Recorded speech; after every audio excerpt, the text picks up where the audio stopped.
Once upon a midnight dreary, while I pondered, weak and weary, over many a quaint and curious volume of forgotten lore, while I nodded, nearly napping, suddenly there came a tapping, as someone gently rapping at my chamber door.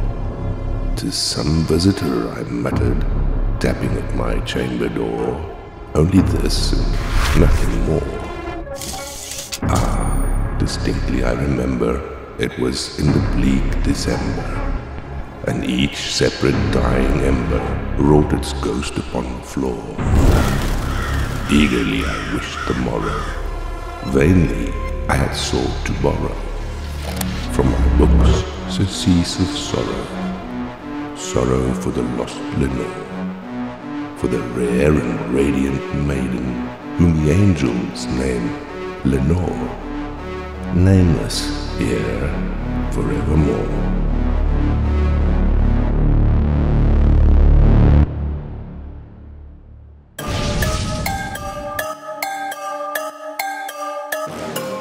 Today's episode, we wanted to focus on creating a high fashion experimental shoot. So what we wanted to do was highlight designer Kat Damien's work, and we used the lights to really highlight the intricacies of the details that she puts into all of her pieces.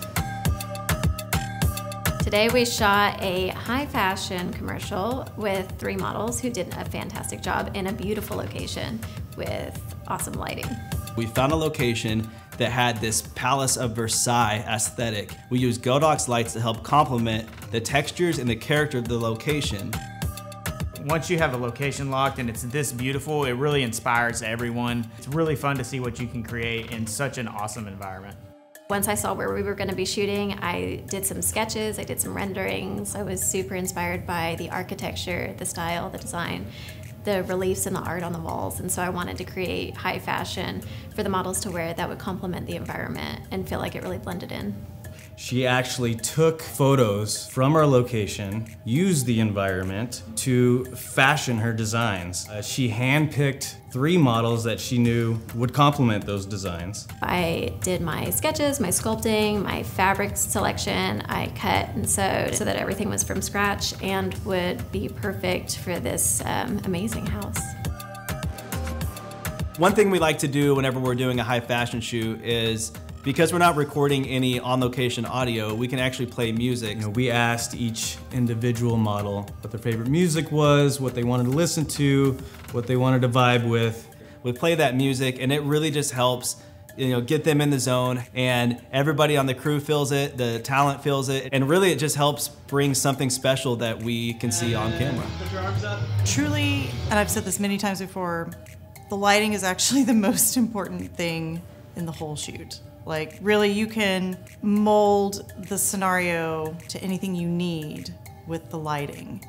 Good lighting can really make or break a fashion photo shoot, especially when you're thinking about your color palettes, the types of fabric you're using, and your style. We didn't get to really see the creations come to life until they were brought out. So once the hair and makeup did their thing and the Kat's wardrobes were on the talent came in and we saw it with the lights and everything, and it was just like, okay, this looks pretty cool. As far as our first lighting setup goes, we wanted to place an M600 bi outside the door, and what that is doing is it's illuminating the frosted window. And what's nice about the M600 bi, it's very bright, it's like the sunlight, and you're able to control either all the way from a sunlight Kelvin to a daylight Kelvin. And so what we did is we turned it all the way down to a 2800 Kelvin to create that nice warm sunlight effect. And what that's doing, it's allowing our nice soft diffused key light, and it's illuminating the subject nicely from one direction. And the direction is basically motivated by the environment of which the sunlight would come through the window.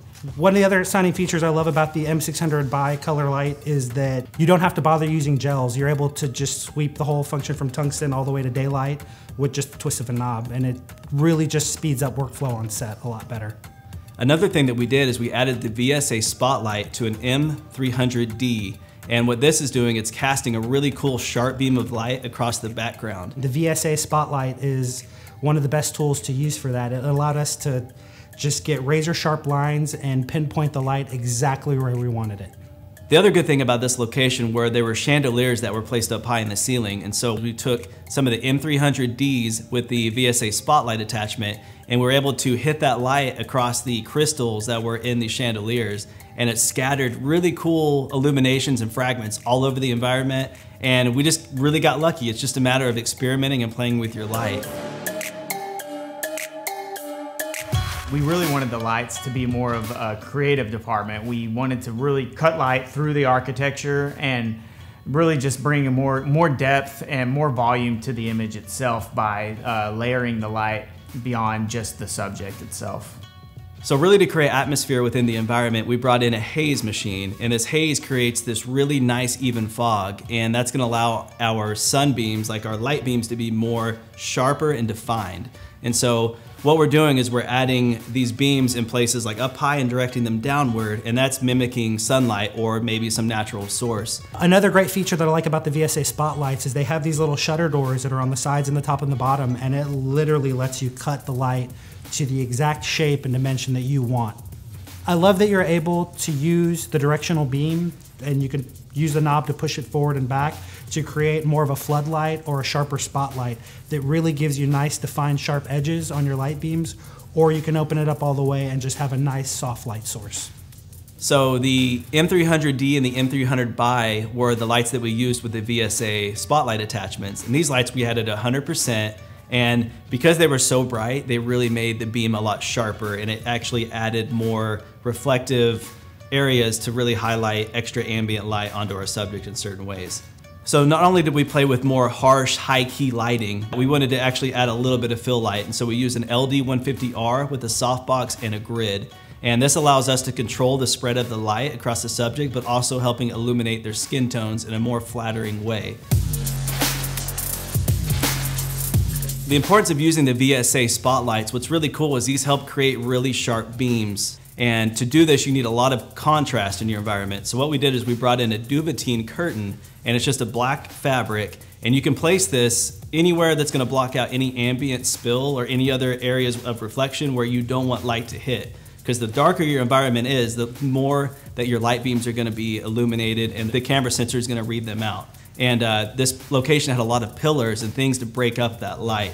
One of the fun tricks we did today was we used a cookie board in front of the M300s to break up the light pattern to create more light beams. And so the camera travels through, and as we travel through, the light beams are highlighted as the camera moves through the hallway.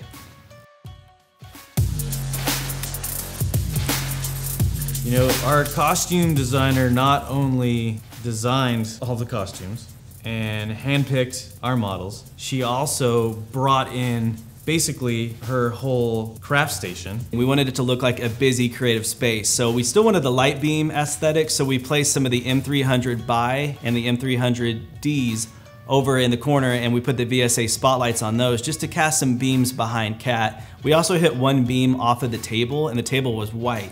So what that's doing is it's reflecting light off of it, and it's becoming ambient fill onto Kat's face. And so we wanted the majority of our light to be coming from one direction, so that way we could add contrast to the other side of her face and what she's working on, just to allow more shape in the environment.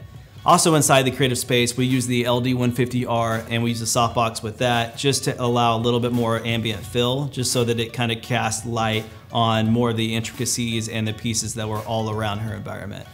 For the designer scene, we wound up placing two M600s outside to illuminate the curtains because we really liked the yellow tone that they were giving off in the room. My favorite thing about the day was watching everything come together and then look larger than life. Once we saw it on screen, it looked incredible. It was stunning. Everything from light beams coming through the chandeliers to lighting that was soft and diffused. There were so many different layers. It was gorgeous. When you have products such as Godox lighting that allows you to kind of move quickly in and out of spaces, it really opens us up to be a little bit more creative and take a little bit more chances and try a little bit more rather than just sticking strictly to, like, you know, storyboards or to a shot list. We can just kind of get what we need to and turn on a light here and there, throw a light there, and just do quick pickups, and literally just whatever we get inspiration at the time, we can just literally just throw it out there.